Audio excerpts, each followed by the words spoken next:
The college campus was buzzing with the kind of energy that you can only find in a place overflowing with young dreams and ambitions. That's where I met Ethan. We were both gunning for the same scholarship, the kind that not only covered tuition, but also bragging rights. It was big, it was what every nerd in our batch was after. And boy, did we clash over it.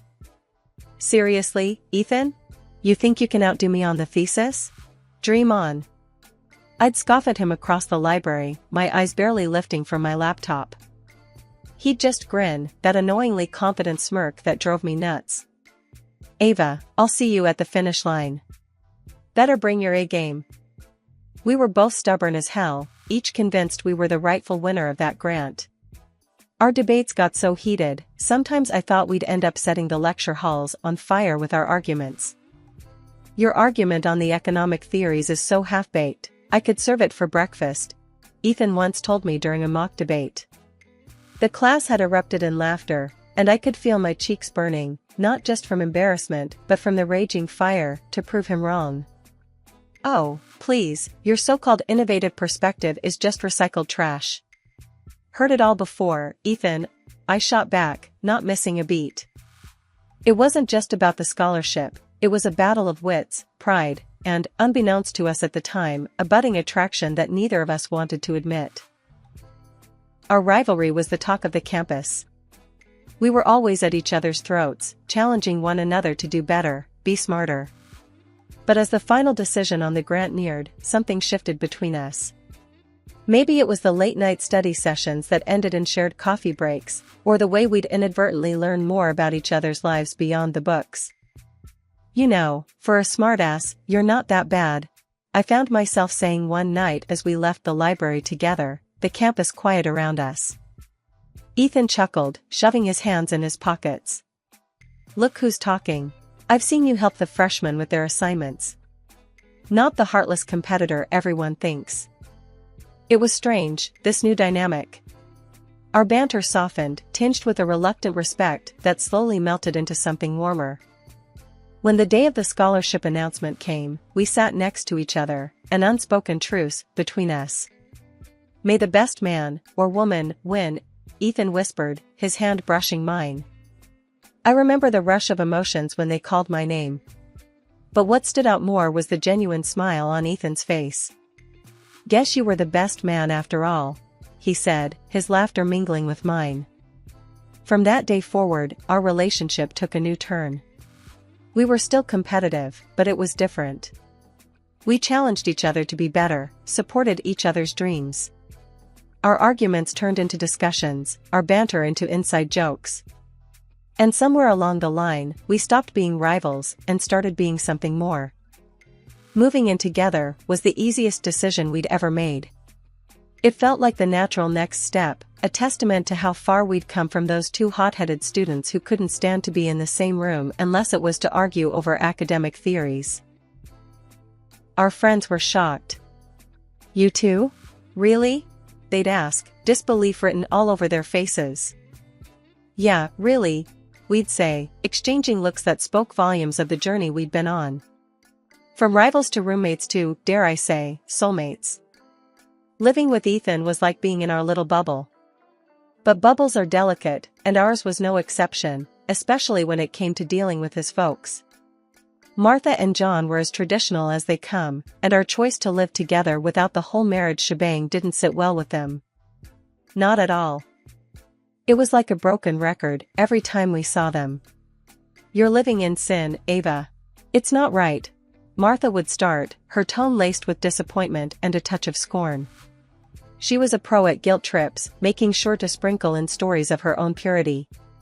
John and I didn't even kiss until we were married. Can you imagine? I tried to keep my cool, respect was important to me, but boy, was it hard. Martha, times have changed. People don't wait for marriage to be together anymore. It's normal. Ethan stood by me, bless him, but it was like talking to a wall with them. John would chime in, voice heavy with this sense of betrayed values. We raised you better, Ethan. You're supposed to be a decent man, not swayed by this. That's what I was to them.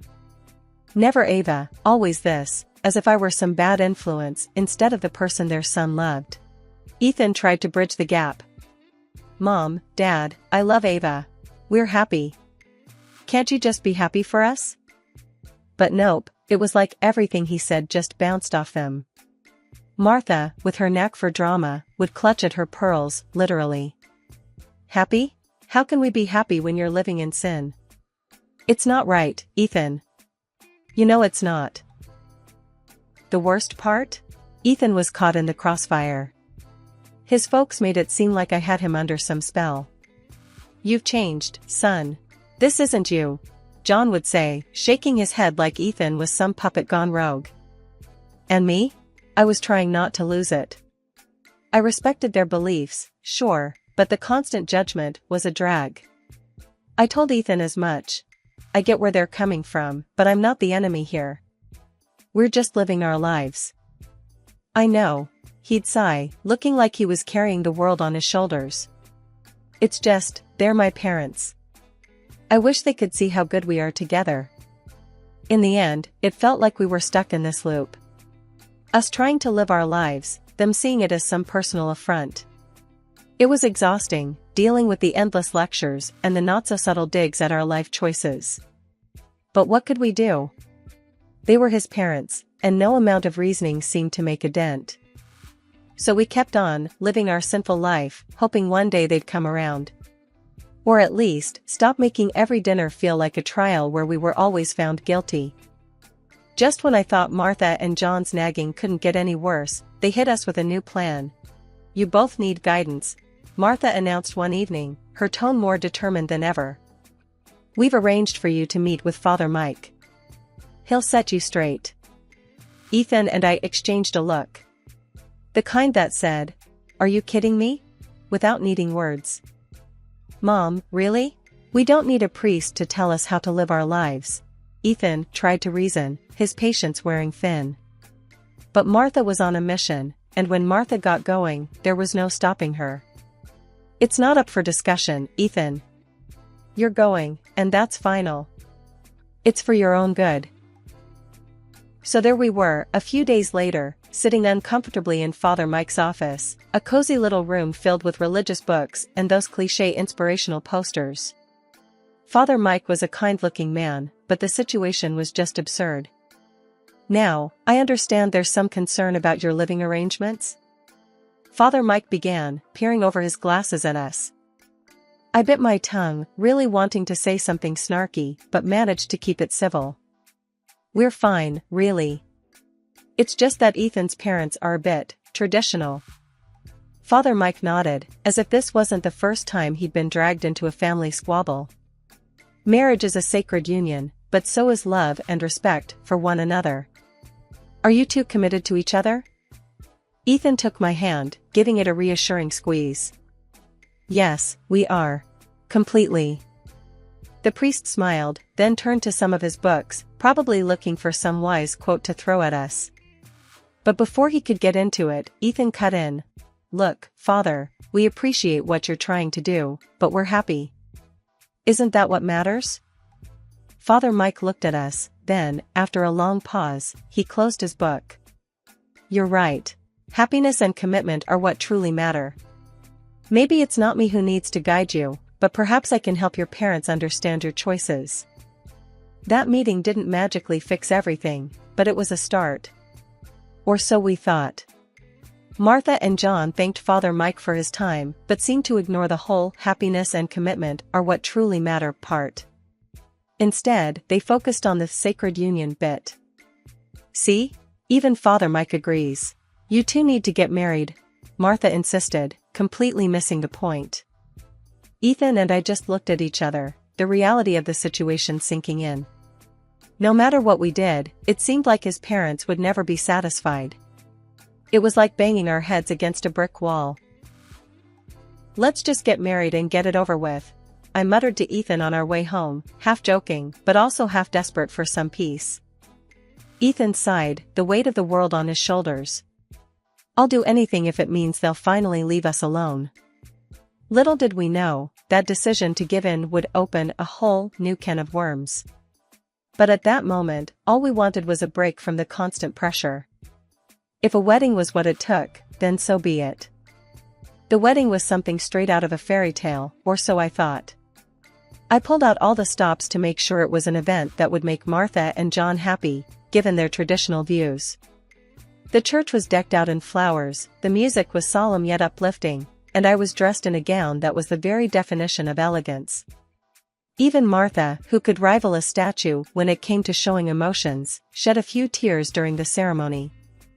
But, of course, there was a catch. My friends, who'd been my rock through this whole ordeal, came dressed to kill. They looked amazing, but apparently, their style was a bit too much for Martha. "Did you see how they're dressed?" she whispered to me, right in the middle of the reception. "It's a wedding, not a nightclub." I could feel my cheeks burning, not sure if it was from anger or embarrassment. "Martha, they're my friends. They're here to celebrate with us. Can we just focus on that?" She clucked her tongue, shaking her head like I'd just failed the world's easiest test. "I'm just saying. A little modesty wouldn't hurt." After we caved and got hitched, Martha and John must have thought they snagged an all-access pass to our place. No kidding, they started popping by every single day. If you ever needed a live demo of what too much looks like, this was it. One Saturday morning, there's a knock that could wake the dead. I'm talking 6 a.m., and these two are at our door like they're about to miss a flight. Ethan, barely awake, trudges to the door, and there they are, bright and chipper. "Good morning. We thought we'd spend the day together." Martha chirps, pushing past Ethan like it's the most normal thing in the world. I'm in the kitchen, drowning my sorrows in coffee, when John starts critiquing my choice of breakfast. "You know, a hearty breakfast is important. Is this even food?" He's eyeballing my cereal like it's from another planet. "Eggs and bacon were fine for you, right?" I mutter under my breath, not in the mood to start my day off with a lecture on nutritional values. Then, Martha, bless her heart, decides to give me a rundown on cleanliness. "Ava, dear, have you considered organizing your cupboards a bit more? And maybe using some coasters? Water rings on the table are such an eyesore." I'm biting my tongue so hard it's a miracle I still have it. Ethan sees me clenching my fists and jumps in. "Mom, Dad, you know, we really appreciate your visits, but maybe we could do with a bit of space?" You'd think he'd ask them to move to Mars by the looks on their faces. "Space? But we're family. We just want to be close to you too," John says, utterly baffled by the concept of personal boundaries.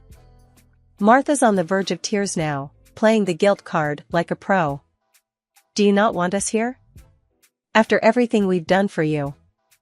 It's like walking on eggshells. You try to set some ground rules, and suddenly you're the villain in their soap opera. I hit my breaking point on a Thursday evening, the kind that started with the same old surprise visit from Martha and John and ended with me locking myself in the bathroom, just to get a minute of peace. "This has got to stop," I muttered to Ethan as we lay in bed, the moon casting a soft glow through our window. "Your folks are driving me nuts. It's like we're living in a reality show, but there's no escaping the cameras." Ethan, looking as worn out as I felt, let out a long sigh. "I know, babe. It's getting to me too. What do we do, though? They're my parents." But this is our home. We can't keep living like this," I shot back, my frustration bubbling over. "We need space. Real space. Maybe we should move. Like, actually move." Ethan propped himself up on one elbow, eyeing me like I'd just suggested we join the circus. "Move? Like, pack up everything and just go?" "Why not?" I was half serious, half desperate. "Your parents can't drop by if we're not here, right?" The idea seemed radical, even to me, but the more we talked about it, the less crazy it seemed. We started to imagine a life where dinner wasn't interrupted by unannounced visits or our weekends weren't planned around avoiding his parents. "Okay, let's say we do this. Where would we go?" Ethan asked, the gears in his head turning. "I don't know. Somewhere close enough to keep our jobs but far enough that it's not just a hop, skip, and a jump for your mom and dad, I suggested, warming to the idea. The decision felt right, almost liberating. We started house hunting online, looking for a place that could be our fresh start, far away from unannounced morning visits and constant criticism. It wasn't long before we found it, a cozy little house in a neighboring city. It was perfect, and the best part? I could buy it with the money I'd inherited from my grandmother. This wasn't just a new house, it was a statement. My money, my rules. A fresh slate on our terms. They're going to flip, Ethan said, dreading the conversation. Mom's going to think we're abandoning them. Maybe, I conceded, but we're not doing this to hurt them. We're doing it for us, for our sanity. They'll just have to understand. The conversation went as well as we'd feared. There were tears, accusations, and a lot of guilt being thrown around. But we stood our ground, knowing this was the right move for us. We did it, I said to Ethan as we signed the papers, the weight of the world lifting off our shoulders. The move was hectic, filled with boxes and goodbyes and the promise of peace. We kept our jobs, commuting a bit further than before, but every mile was worth it for the tranquility that greeted us at the end of the day. Our new life in the neighboring city was everything we'd hoped for. We fell back into our old rhythms, enjoying the quiet and the privacy we'd missed so much. The in-laws? We kept in touch through the internet, a safe buffer that allowed us to control the narrative and the visits. It was a compromise, but a necessary one.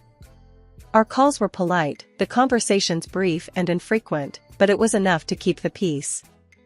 Just when Ethan and I thought we'd found our slice of peace in the new city, life decided to throw us a curveball. It was a quiet Sunday morning, the kind where you just want to laze around and enjoy the calm. That's when the doorbell rang, shattering the silence. Who could that be? I murmured, not expecting anyone. We weren't exactly social butterflies, especially not here, not yet. Ethan shrugged, equally puzzled, and strolled over to the door. When he opened it, his puzzled look morphed into outright disbelief. There, on our doorstep, stood Martha and John, each with a suitcase bigger than the last time they'd criticized our breakfast choices. Surprise! Martha exclaimed, her smile wide enough to split her face. John just nodded, his usual taciturn self, but even he seemed to wear a small grin.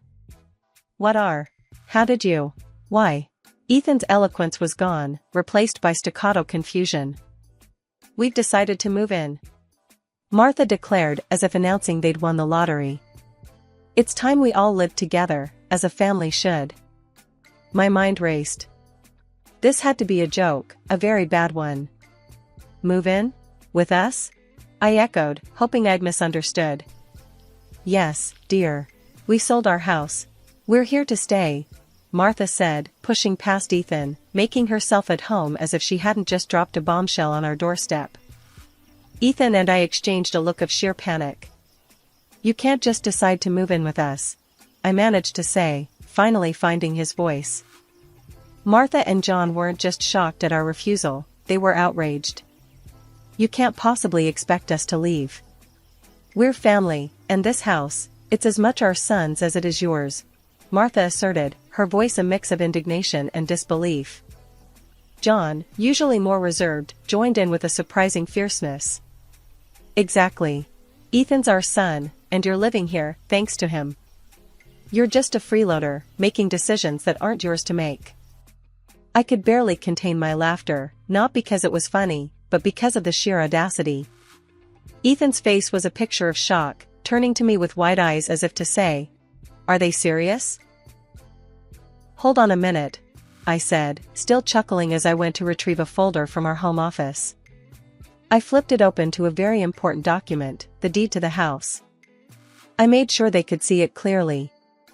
See this? This house was bought with the money I inherited from my grandmother. I am the sole owner. So, actually, it's entirely up to me who lives here. And you, I pointed squarely at Martha and John, are not staying. Martha's mouth opened and closed like a fish out of water, while John's face turned a shade of red I hadn't seen before. Ethan stepped beside me, a proud yet stern look on his face. You heard her. Ava bought this house. Not me, not us, Ava. And we've decided together that moving in uninvited isn't an option. After I dropped the bombshell about owning the house, Martha tried to play her final card, all but declaring squatters' rights on account of Ethan living with me. He's our son. We have every right to be wherever he is. We're family, and that means we stay together, she announced, puffing up like a peacock. I couldn't help it, a laugh escaped me before I could clamp it down. This was it, the moment I'd been keeping close to the chest for just such an occasion. Well, here's a fun fact for you, I said, the smile on my face growing wider by the second.